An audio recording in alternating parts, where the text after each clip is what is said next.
mulher paga conta, mulher trabalha, mulher dentro de casa, mulher tem assistência, tudo mulher. Entendeu? Por isso que o homem não gosta, né? Por isso que o homem não gosta. Mas vocês não conseguem. Por isso que o homem leva chifre, toma! Agora leva chifre porque não dá assistência. A mulher, Não, depois. o homem leva chifre. Então.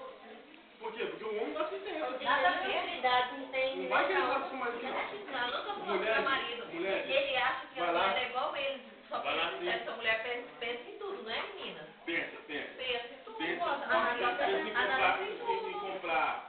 Em comprar roupa, em gastar dinheiro, entendeu? Claro, Você não é mulher? E educar os filhos. tem que cuidar de tudo. Tem que trabalhar. Não, tem que E aí, trabalhar. se o filho é mal criado, a culpa é de quem? Não, é da mulher. É da mãe que não cuida Por quê? direito. Porque o pai não tem nem coragem de Nos anos 70, vai. 70, não, vamos lá.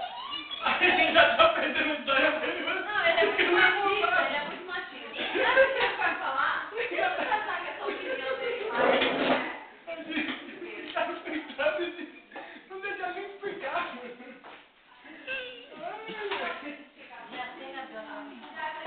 Não, mas tá fechado. Tá fechado. Ontem o... Já que vai falar, não vai falar nada. Ué, vem cá então, vamos discutir comigo a história.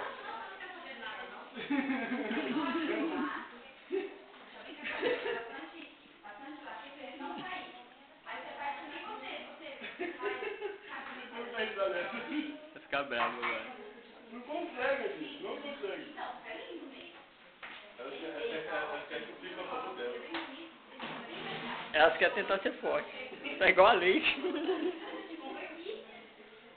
Até hoje, quando eu lembro do que a Leite escreveu lá, e eu fiz uma